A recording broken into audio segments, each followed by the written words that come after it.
कर्मों की दौलत। एक राजा था जिसने अपने राज्य में क्रूरता से बहुत सी दौलत इकट्ठा करके आबादी से बाहर जंगल में एक सुनसान स्थान पर बनाए तहखाने में सारे खजाने को खुफिया तौर पर छिपा दिया था। खजाने की सिर्फ दो चाबियां थी। एक चाबी राजा के पास और एक उसके खास मंत्री के पास थी। इन दोनों के अलावा किसी को भी उस खुफिया खजाने का राज मालूम ना था।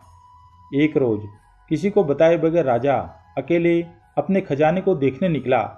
तहखाने का दरवाजा खोलकर अंदर दाखिल हो गया और अपने खजाने को देख देख कर खुश हो रहा था और खजाने की चमक से सुकून पा रहा था। उसी वक्त मंत्री भी उस इलाके से निकला और उसने देखा कि खजाने का दरवाजा खुला है। वो हैरान हो गया और ख्याल किया कि कहीं कल रात जब मैं खजाना देखने आया था तब शायद खजाने का दरवाजा खुला रह गया होगा। उसने जल्दी जल्दी खजाने का दरवाजा बाहर से बंद कर दिया और वहां से चला गया।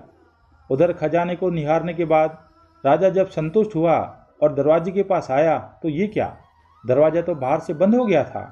उसने जोर जोर से दरवाजा पीटना शुरू किया पर वहां उनकी आवाज़ सुनने वाला उस जंगल में कोई न था।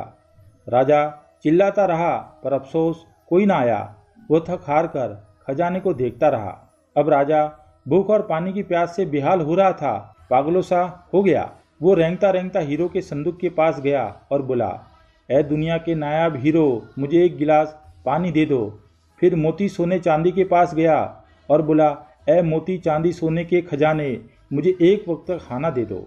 राजा को ऐसा लगा कि हीरे मोती उसे बोल रहे हो कि तेरे सारी जिंदगी की कमाई तुझे गिलास पानी और एक समय का खाना नहीं दे सकती।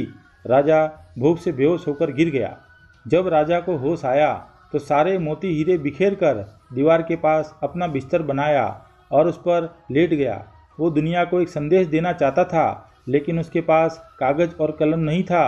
राजा ने पत्थर से अपनी उंगली फोड़ी और बहते हुए खून से दीवार पर कुछ लिख दिया। उधर मंत्री और पूरी सेना लापता राजा को ढूंढते रहे पर बहुत दिनों तक राजा ना मिला तो मंत्री राजा के खजाने को देखने आया।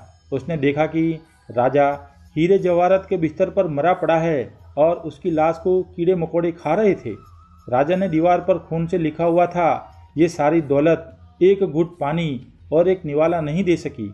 यह अंतिम सत्य है। अंतिम आपके साथ आपके कर्मों की दौलत जाएगी। चाहे आप कितनी बेईमानी से हीरे, पैसा, सोना चांदी इकट्ठा कर लो, सब यहीं रह जाएगा। इसलिए जो जीवन आपको प्रभु ने उपहार रूप में दिया है उसमें अच्छे कर्म, लोगों की भलाई के काम कीजिए, बिना किसी स्वार्थ के, और अर्जित कीजिए अच्छे कर्मों की अनमोल दौलत जो आपके सदैव काम आएगी।